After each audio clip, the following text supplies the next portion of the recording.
You know how this team works now, right?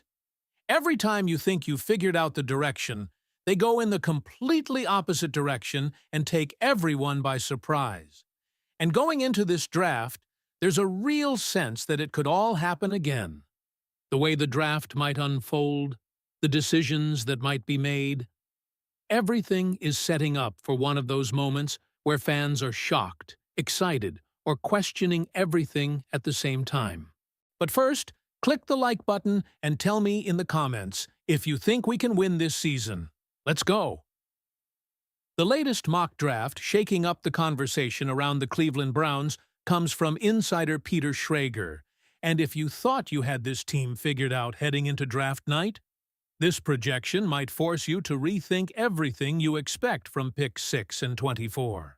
At number 6 overall, with several high-profile names already off the board, the Browns are projected to select Spencer Fono, the offensive lineman out of Utah. And right away, this is where things get interesting. Not because Fono lacks talent, but because this pick challenges the conventional expectation of what Cleveland should do in that spot. Fono is not your typical plug-and-play left tackle, and that's exactly why this selection stands out.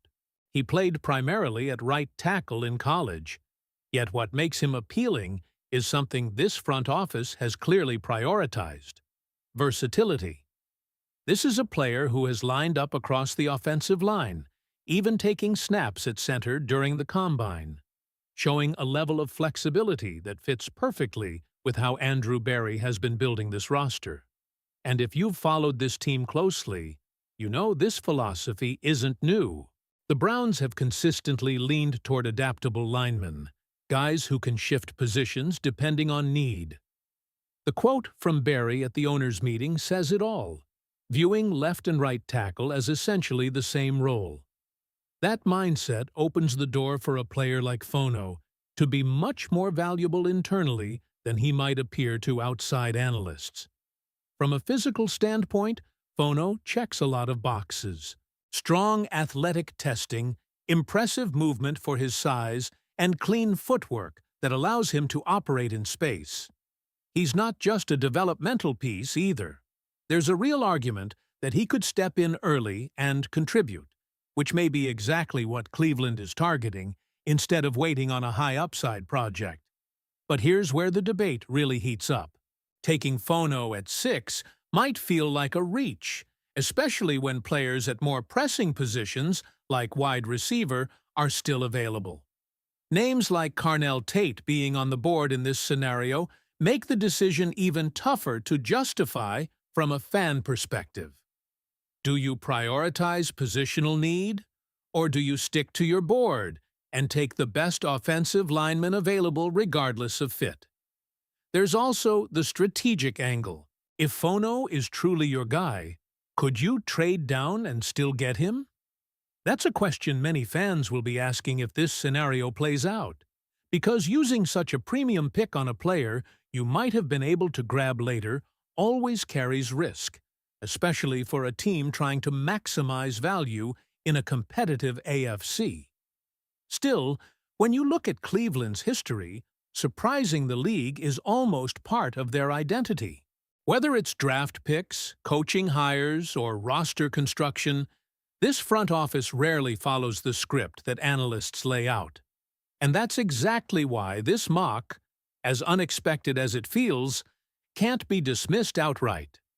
So now it comes down to you, Browns fans. If draft night unfolds like this, and Spencer Fono is the name called at number 6, are you buying into the vision of building a versatile, flexible offensive line? Or are you questioning passing on more obvious needs at that spot? And when you shift the focus to the 24th pick, that's where this mock draft really starts to tell a bigger story about what the Cleveland Browns might be trying to build on offense. Because, after passing up a wide receiver at the 6th pick, the draft isn't exactly in their favor. Several top wide receiver prospects have already been selected by the team, and now it's Cleveland's turn to pick again.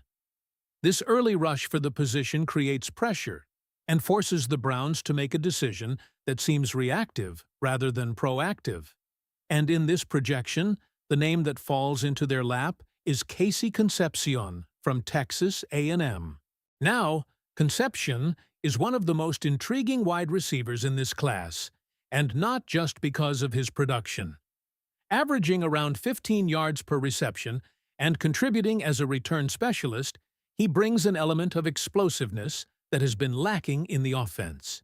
He's the type of player who doesn't need a perfectly planned play to make something happen. Put the ball in his hands, and he can instantly change the course of the game. What's even more striking is how experts are comparing his style to that of Zay Flowers, a player Todd Monken and Travis Switzer have worked with.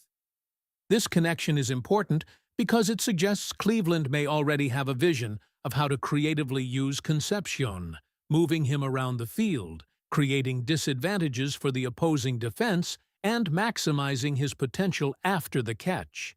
But, just like with the 6th pick in the draft, this isn't a perfect projection. The biggest concern regarding Concepcion is consistency, specifically his incomplete pass rate. And if you're a Browns fan, you know that's no small problem. This is a team that can't afford to add another receiver who struggles to hold on to the ball in crucial moments. At the same time, his potential can't be denied. He's evolved from being labeled merely a special plays player to a legitimate threat on the receiving end. His route running has improved, he creates separation, and once he has space, defenders have a hard time tackling him. This combination of speed, agility, and playmaking ability makes him a dangerous weapon in the right system. The real question is whether this is the right system. Because while the talent is there, the fit is everything at the next level. And when you consider the depth at the wide receiver position in this draft, there's a strong argument that Cleveland could find similar value later without using a first-round pick. Names like Elijah Surratt, Zachariah Branch, and Jacoby Lane are all mentioned as potential options that may still be available after the first round. So, when you look at the full picture, this mock draft paints a very specific strategy. Build the offensive line with versatility first, and then add a dynamic and creative player later, even if it means taking some risks. It's a plan that doesn't follow the obvious path, but again, that's exactly what this front office has shown a tendency to do. Now, it's your turn to weigh in.